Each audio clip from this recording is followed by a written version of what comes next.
सहित अभिवादन एवं स्वागत भी। सभी सदस्य अपने अपने श्लोक का ध्यान करें। माता गायत्री के मंत्रों का एक बार उच्चारण अवश्य कर ले। साथ ही अपने प्रेरणा के स्रोत एवं अपने गुरुजनों को भी अंतर्मन से अभिवादन कर ले। हम लोगों के द्वारा प्रतिदिन कक्षाएं की जाती है। आज की कक्षा में जैसा कि आप लोग देख रहे हैं, यहाँ पर लिखा गया है कि 8वें भाव में बैठे हुए बुध का उपाय हम लोग कैसे करें।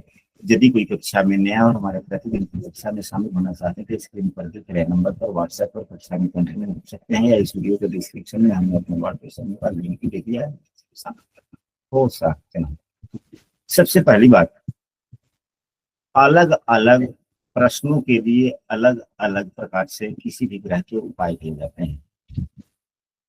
यह 8वां भाव जो है, यह 10वें भाव का 11वां भाव भी है। 8वें भाव में जिस व्यक्ति के कुंडली में ग्रहों की स्थिति अच्छी होती है, कार्यों के प्रति अभिलाषा एवं लगाव उसकी उतनी ही अच्छी होती है। 8वां भाव जितना ही खराब होता है, उतना ही कार्यों के प्रति अभिरुचि या लगाव कम होता है, ऐसा देखने को मिलता है। क्योंकि 11वां भाव इच्छा का भाव है और हमारे जीवन का मूलभूत स्रोत जीवन यापन का कुंडली का 10वां भाव ही है। तो यदि किसी व्यक्ति के 8वें भाव में चाहे किसी भी राशि के बुधदेव क्यों न हो, अगर कार्यों में समस्याएं आ रही है, व्यवसाय में बार बार समस्या आ रहा, या हम तरह तरह के काम कर रहे हैं, सफलता नहीं मिल पाती, हमसे कम काम करके, हमसे कम मेहनत करके कोई व्यक्ति अधिक लाभ कमा रहा है और उससे अधिक हम मेहनत भी करते हैं, समय भी देते हैं, परंतु हमें कम लाभ प्राप्त हो रहा है और 8वें भाव में बुधदेव है, तो हमें बुधदेव का उपाय अवश्य करना चाहिए। यानी कहीं न कहीं वह किसी न किसी प्रकार से कमजोर होंगे, खराब होंगे, बदपूर्ण होंगे, खराब होंगे, दशमांश कुंडली में उनकी स्थिति अच्छी नहीं होगी, यह हो सकता है। लग्न कुंडली तो सिर्फ एक बाहरी आवरण है, बाद बाकी वर्ग कुंडलियां अंतरात्मा है। तो इन स्थितियों में यदि बुधदेव 8वें भाव में हो तो एक हमारे गांव समाज का एक उपाय है, जब कार्यों में समस्याएं आए और 8वें भाव में बुधदेव हो, तो हमें घर के छत पे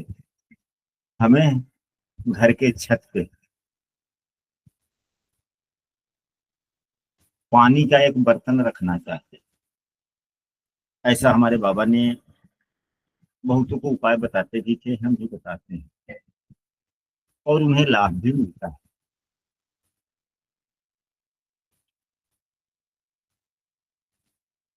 आठवें भाव में बुधदेव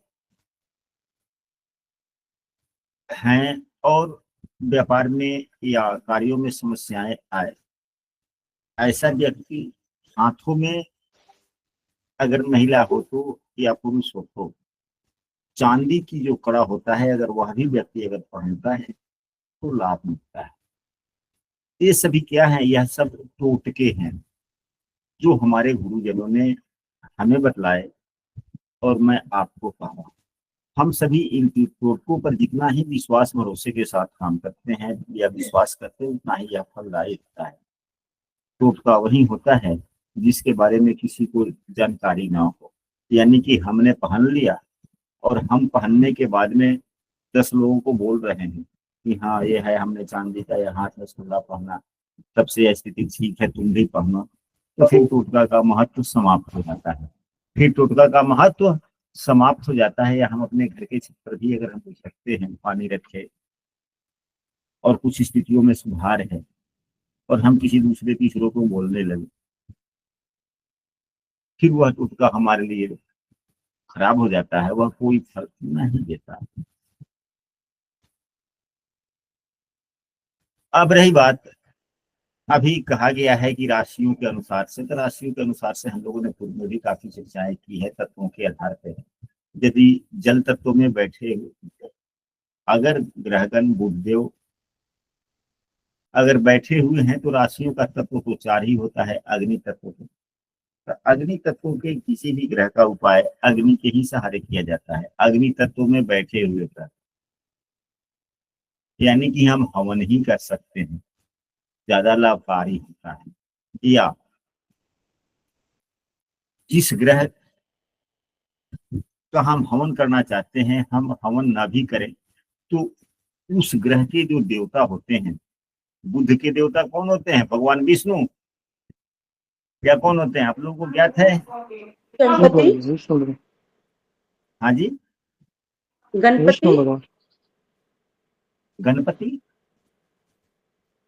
बुध के गुरुजी गणपति भी होते हैं। विष्णु जी। तो ठीक है, विष्णु।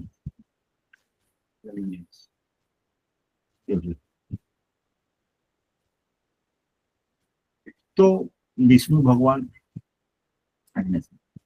के सामने हम नियमित रूप से अगर हम दिया जलाते हैं, दीपक जलाते हैं, अगर अग्नि तत्व में बुद्धदेव बैठे हों, किसी भी भाव में बैठे हों, अगर कमजोर हों, खराब हों, तो यदि हम दिया जलाते हैं, उनका नमन स्तुति बंदन करते हैं। स्तुति बंदन ऐसा चीज है, ऐसा उपाय है जो कभी नुकसान देता ही नहीं। हम दीपक जलाकर भी स्तुति कर सकते हैं या हम उनका हवन भी कर सकते हैं। और उनकी समिधा से, तो बुद्धदेव का समिधा चिड़चिड़ा होता है, हमारे यहाँ चिड़चिड़ी कहा जाता है। हम इन वस्तुओं से हवन कर सकते हैं। पूजा करने से, व्रत करना दूसरा बात है, पूजा करना दूसरा बात। हमें हमेशा व्रत नहीं करने चाहिए किसी भी ग्रह का। जब अत्यावश्यक हो कुंडली हम दिखलाएं, और यदि हम जिनसे कुंडली दिखला रहे हैं अगर वह व्रत का सुझाव देते हैं तो व्रत करना चाहिए। यदि व्रत का सुझाव नहीं देते हैं तो हमें व्रत नहीं करना चाहिए, क्योंकि व्रत करने से ग्रहों का फल बढ़ता है, पावर बढ़ती है, शक्तियां बढ़ती है, ग्रह बलवान होते हैं। तो यदि ग्रह बुरे फल देने वाले हैं, अगर बलवान होंगे तो और ज्यादा बुरा फल देंगे। या हमें वैसे मंत्रों का भी जप वगैरह नहीं करना चाहिए जिससे ग्रह बलवान हो। हाँ, यदि वे कमजोर हैं और बल बढ़ाना आवश्यक है तो वैसे मंत्रों का हम जप भी कर सकते हैं। अब आते हैं, यदि अग्नि तत्व के बाद में अगर पृथ्वी तत्व में अगर कोई ग्रह बैठा, बुधदेव बैठे हुए हैं या कोई भी ग्रह बैठा हुआ हो, किसी भी भाव में बैठा हुआ हो, तो हम उन ग्रहों का पृथ्वी के सहारे उपाय करते हैं। यानी कि उन ग्रहों का पृथ्वी से निकले हुए औषधि रत्न इत्यादि हम धारण करते हैं, या उनकी वस्तुओं को हम पृथ्वी में दबाते हैं। तो धारण कब किया जाता है या उनके वस्तुओं को पृथ्वी में कब दबाया जाता है, यह दो विषय वस्तु है। तो यदि हमें ग्रहों को का बल बढ़ाना हो, यदि ग्रहों का बल बढ़ाना हो, अगर यही बुधदेव पृथ्वी तत्व की राशि, पृथ्वी तत्व की राशि कौन कौन सी होती है? 2, 6, 10। 2, 6, 10 में यहाँ पर बुधदेव बैठे हैं। अगर इनको शांत करना है या इनका बल वर्धन करना है, यह तो सबसे पहले हम सबों को समझना चाहिए, और समझने का कुछ ज्ञान हो भी चुका है। यदि बल बढ़ाना हो तो बुधदेव का पृथ्वी से निकले हुए वस्तुओं को धारण करना चाहिए। नहीं, बुधदेव की वस्तु भी हो और औषधि भी हम धारण कर सकते हैं। पृथ्वी से निकले हुए वस्तुओं धारण करना चाहिए। अगर बल वृद्धि करना है तो, यदि अगर इन्हें शांत करना है तो इनके वस्तुओं को हमें पृथ्वी में दबाना चाहिए। अब जैसे 2 नंबर की राशि है, बुधदेव की वस्तु, खेतों में जहाँ पे खेती होती है या मनी प्लांट का पौधा वगैरह है, गमले में भी हम अपने घर के बाहर घर में लगा सकते हैं यदि खेत नहीं है तो। या घर है, घर के बगल में अगर छोटी सी सब्जी उब्जी की जो क्यारियां होती है हम उसमें भी लगा सकते हैं, दबा सकते हैं। ऐसा कहा जाता है कि जैसे अगर 2 नंबर की राशि है तो ऐसा जगह जो सुंदर जगह दिखने में हो, ऐसा जगह जो सुंदर हो दिखने में, क्योंकि 2 नंबर राशि के स्वामी शुक्रदेव होती है, सुंदरता के प्रतीक हैं, आकर्षण के प्रतीक हैं। ऐसे जगह पर हम रखें दबाए पृथ्वी के नीचे 2 अंगुल मिट्टी हटा करके, कि जगह वह रमणीक हो, फूल वगैरह हो, वहां पे फूल वगैरह हो या ना हो, लेकिन जगह रमणीक हो, पृथ्वी के नीचे दबा। वैसे अगर 6 नंबर की राशि है,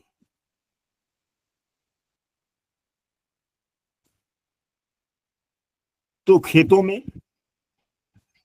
क्योंकि बुधदेव की राशि हो गई, तो मनी प्लांट, अगर खेतों की बात, अगर खेत नहीं है तो मनी प्लांट। 2 नंबर की राशि है तो बाग बगीचा या फूल की गमला के नीचे मिट्टी में। अगर 10 नंबर की राशि है, 10 नंबर राशि के स्वामी बंजर भूमि, ऐसे जहां कंकड़ पत्थर इत्यादि है, वहां पे हम वस्तुओं को रख करके, अगर कंकड़ पत्थर का ढेर भी है तो वहां पे एक पत्थर हटाएंगे, उनकी वस्तुओं को रखेंगे, फिर दबा देंगे। तो इससे क्या होता है, ग्रह शांत होते हैं, ग्रहगण।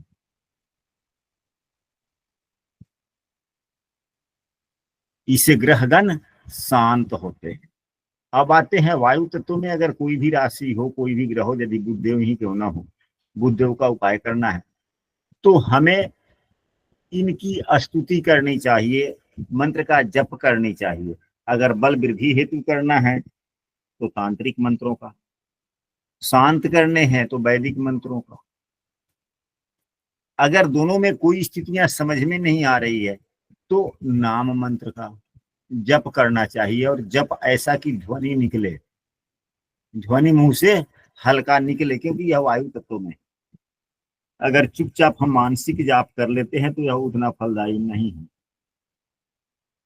वायु तत्व में, चाहे वह कोई भी राशि।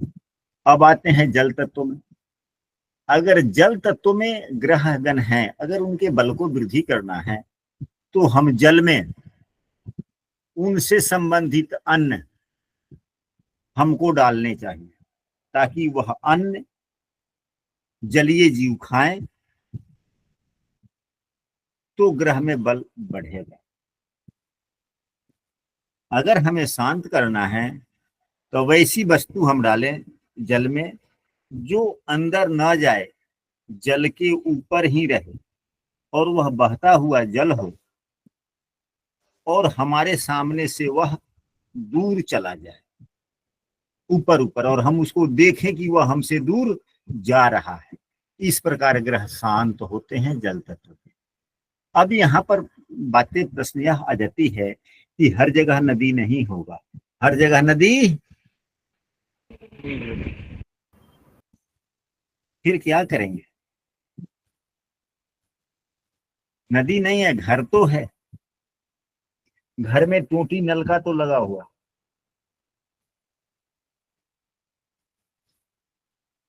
आजकल के जमाने में सभी के घर में नल लगे हुए हैं, है या नहीं है?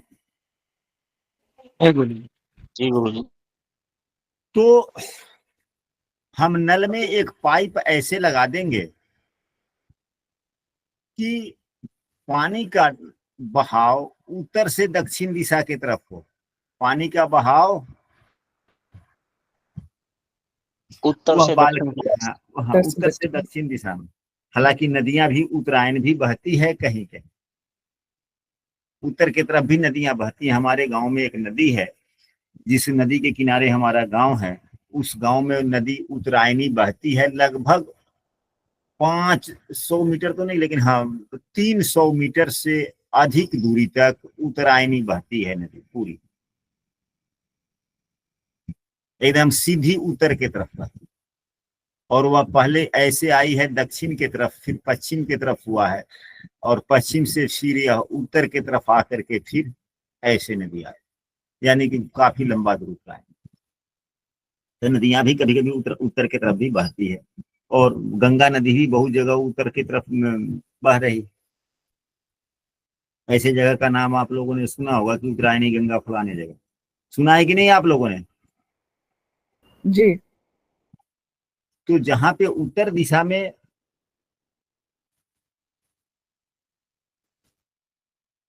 नदियों का धारा प्रवाह होता है, उस जगह को और अच्छा माना गया है, और अच्छा माना जाए तो फिर धाराओं से कुछ नहीं लेना देना कि धारा दक्षिण के दिशा में जा रहा है या उत्तर के दिशा में जा रहा है।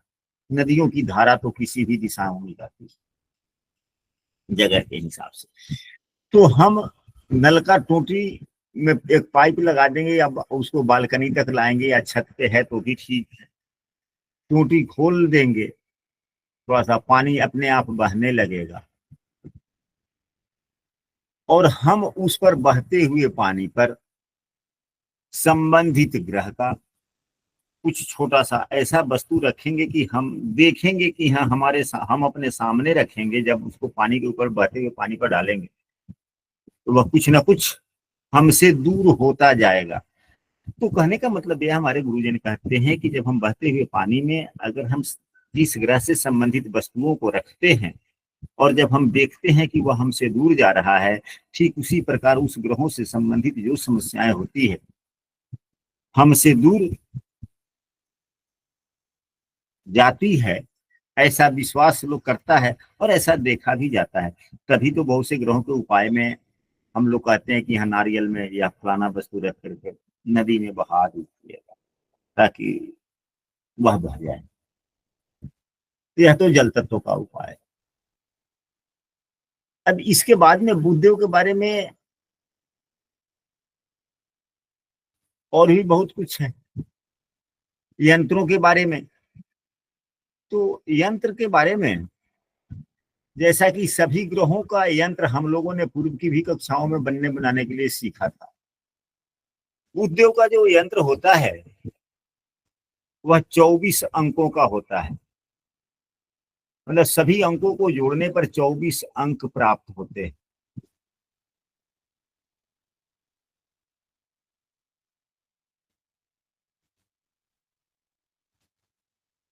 बुद्धदेव का यंत्र 4 से बनता है।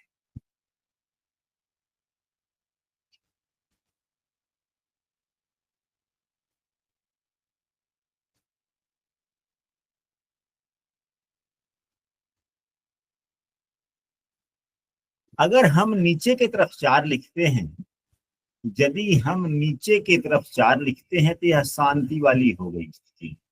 यह किस चीज का हुआ? यह शांति का हुआ।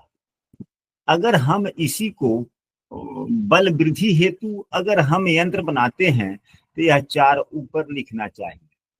4 ऊपर लिखना चाहिए तो 12 कहाँ आ जाएगा? नीचे आ जाएगा। 5 कहाँ? यहाँ पर 5 है तो यहाँ पर 5 हो जाएगा। यहाँ 5 है तो यहाँ पर 11 हो जाएगा।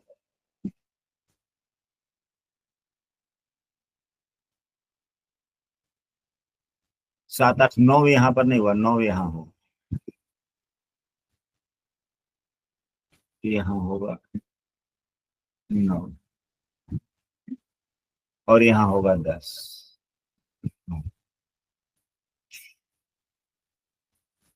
11 यहाँ हो जाएगा सीधे उल्टा। यहाँ 9 है तो यहाँ 9 हो जाएगा। यहाँ 7 है तो यहाँ 7 हो जाएगा। यहाँ 10 है तो सीधे उल्टा यहाँ 10 हो जाएगा। यहाँ 6 है तो यहाँ 6 हो जाएगा या 8 का 8 है। यदि ऊपर में 4 है नीचे 12 है तो यह बल वृद्धि हेतु हो जाता है और नीचे 4 है तो यह शांति हेतु। अब हमें बल वृद्धि करना है या बल शांत करनी है, यह तो हम लोगों को कुंडली देखने पर निर्णय करना चाहिए। साथ ही यदि हम कोई यंत्र बनाते हैं तो ग्रहों से संबंधित अगर बल वृद्धि करना है तो हमें तांत्रिक मंत्रों से इस यंत्र को सिद्ध करना चाहिए या कुछ तांत्रिक मंत्रों का जप करना चाहिए, हवन इत्यादि करने चाहिए, तभी तो इसमें बल बढ़ेगा। या यदि ग्रह को शांत करना है उसके लिए ताबीज बनानी है तो हम सबों को क्या करना चाहिए? फिर वैदिक मंत्रों का जप वगैरह करना चाहिए, हवन करने चाहिए, 2-4 माला 5 माला जहां तक हो सके। यदि हम इन स्थितियों को नहीं समझ पा रहे हैं, समस्याएं आ रही है और बुद्धदेव से ही संबंधित समस्याएं आ रही है, तो हम लोगों को नाम मंत्र से कुछ ना कुछ जप जरूर करने चाहिए। अब बुध का यंत्र, हाँ जी, नाम मंत्र कौन सा होता है? बुद्ध का नाम मंत्र जो होता है वह होता है ओम ओम बुधाय नमः। इसको कितनी बार करना होता है? अब बुध देव का तो वैसे मंत्रों की जाप की जो संख्या बतलाई गई है पुस्तकों में वह 9,000 बतलाया गया कम से। अगर जप अनुष्ठान करने हैं तो और भी कलयुग में अभी वर्तमान के समय में चौगुना यानी कि 9 चौक 36,000, लेकिन नहीं हम कम से कम 500 1,000 यानी कि 5 माला 10 माला 11 माला जब हम यंत्र बनाए तो कम से कम 11 माला जरूर जप करें और कुछ ना कुछ हवन अवश्य करें। यह जो यंत्र हम बनाते हैं यह सामान्यतः केवल कुंडली के 8वें भाव के बुधदेव के लिए नहीं, बुधदेव अगर कुंडली के किसी भी भाव में बैठे हुए हैं अगर खराब है कमजोर हैं तो इनसे संबंधित कारकत्वों का हानि होता ही रहता है या कम फल मिलता है। 8वां भाव वैसे भी विद्या के लिए महत्वपूर्ण होता है, जीवन में बहुत ही महत्वपूर्ण भाव होता है, क्योंकि इसी 8वें भाव से हम आने वाले जीवन में हम क्या करने वाले हैं, क्या कर सकते हैं, क्या प्लान बना सकते हैं, क्या सोच सकते हैं, यह सभी कुंडली का 8वां भाव।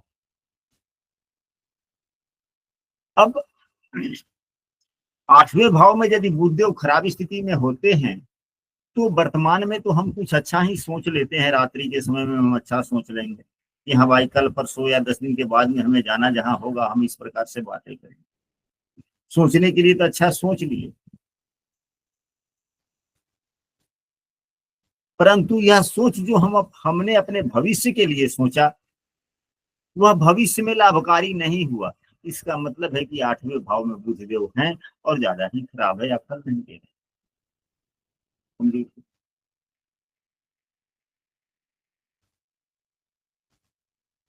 अलग अलग भावों में अलग अलग प्रश्न के अनुरूप हो सकते हैं, जैसा कि अभी हमने कहा कि 10वें भाव का यह इच्छा भाव भी है 11वां भाव, तो व्यापार व्यवसाय में खराब है,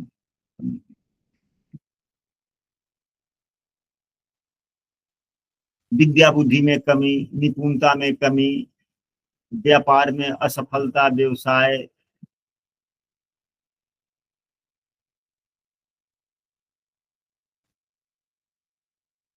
बुद्धदेव मामा नाक गला इत्यादि के भी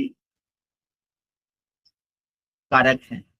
यदि किसी के गले में समस्या है किसी भी प्रकार का तो कहीं ना कहीं से बुद्धदेव भी कमजोर है या खराब। तो इन स्थितियों में चाहे वह किसी भी भाव में बैठे हुए हों तो हमें यंत्र अगर हम बनाते हैं और अभिमंत्रित करके हम धारण करते हैं तो इन सभी विषय वस्तुओं में लाभ अवश्य होता है। अगर बुद्ध पीड़ित होता है, पाप प्रभावित होता है या निर्बल होता है तो उसके कारण विद्या बुद्धि से संबंधित परेशानी, वाणी में दोष, मति में भ्रम होना, नाक गले की समस्याएं, मामा से अच्छे रिश्ते का न होना, व्यवसाय में हानि होना। बुधदेव विचार भी हैं क्योंकि तीसरा भाव विचारों का भी, हमारे विचार किस प्रकार के हो सकते हैं, विचारों का संपादन, यानी विचारों का पता कैसे चलता है, जब हम कोई वार्तालाप करते हैं स्किल पावर से विचारों का पता चलता है तो सभी खराब हो जाते हैं। खराब होने तो विचारों में अस्थिरता हो सकती है। तो इन सभी चीजों में अगर कुंडली में कहीं भी बुधदेव हैं और इन चीजों में कमियां दिखलाई दे रही है तो समझना चाहिए कि बुधदेव हमारे कमजोर है, तो यंत्र हम बनाकर पहन सकते। तो यदि हम बुधदेव का यंत्र पहनते हैं, उपयोग करते हैं तो हमारा एक मानसिक स्थिति बदलती है, मानसिक सोच बदलता है, एक हिम्मत बढ़ता है, परेशानी कम होती है। यह तो हुआ बुधदेव के यंत्र के बारे में। वैसे अच्छे भाव में बैठे हुए ग्रहों के रत्न वगैरह पहने जाते हैं। यही बुधदेव 6ठे 8वें 12वें में यदि न हो, अन्य किसी भाव में हो, कमजोर हो, अच्छे फल दे रहे हैं कम फल दे रहे हैं, अच्छे दे रहे हैं लेकिन कम दे रहे हैं, तो हम इनके रत्न को पहन सकते हैं बगैर अभिमंत्रित किए हुए भी। जैसा कि हमारे गुरुजनों का कहना है कि हम किसी भी ग्रह का, जैसे बुधदेव का जो रत्न होता है पन्ना, यह हरे रंग का होता है, चिकना होता है, पारदर्शक भी होता है, क्योंकि पन्ना में थोड़ा सा अबरक का भी अंश मिला हुआ होता है और पन्ना के अंदर में जाल के जैसा दिखता है। पन्ना का सबसे अच्छा पहचान एक है कि यदि हम इसको गर्म करते हैं तो यह चटकता भी नहीं है और इसका रंग भी नहीं बदलता है।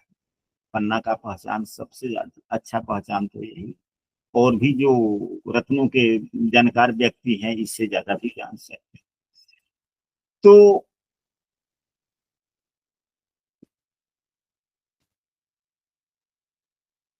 अन्य भाव में बैठे हुए ग्रहों के लिए अगर फल वृद्धि अगर करना है कि हाँ अच्छे फल दे रहे हैं लेकिन कम दे रहे हैं, तो हम सीधे रत्न पहन सकते हैं बगैर अभिमंत्रित किए हुए।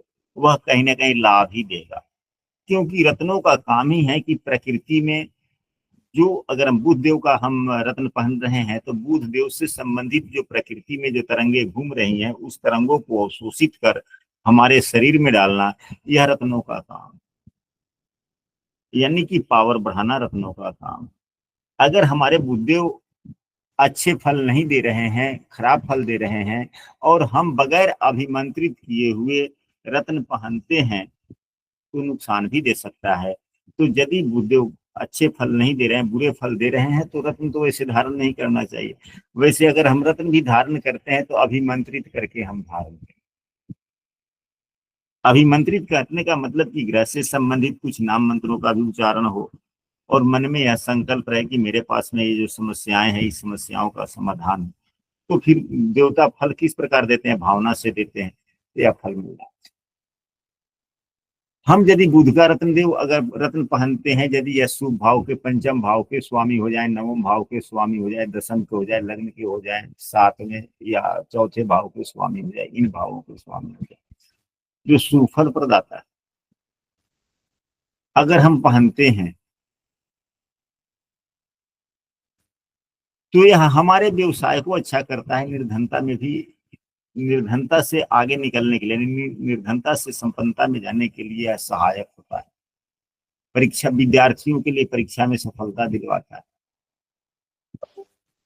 गले से संबंधित जो शिकायत होती है, खांसी होती है, गले का दर्द हुआ, टॉन्सिल इत्यादि, इन सबों से भी में भी लाभ मिलता है। रुद्राक्ष एक ऐसा है वस्तु है जो किसी भी भाव में हो, कोई भी ग्रह, हम यदि रुद्राक्ष धारण करते हैं तो वह सदैव हमें लाभ ही देता है। वैसे हमारे गुरुजनों का कहना है कि रुद्राक्ष कभी भी हमें बगैर अभिमंत्रित किए हुए न पहनना चाहिए।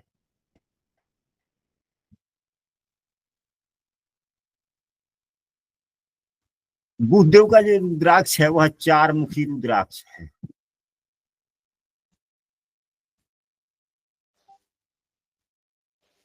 इस रुद्राक्ष के अभिमंत्रित करके अगर हम रुद्राक्ष धारण करते हैं तो यह बुद्धि, विद्या, ज्ञान, स्मरण शक्ति, मानसिक बल इत्यादि में वृद्धि करता है। वाणी को संयमित भी करता है, क्योंकि बुद्धदेव वाणी के कारक,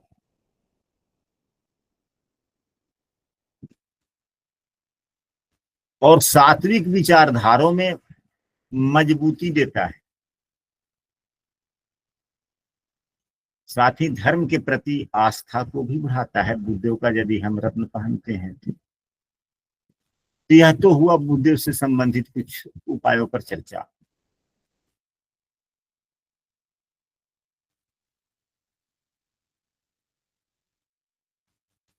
और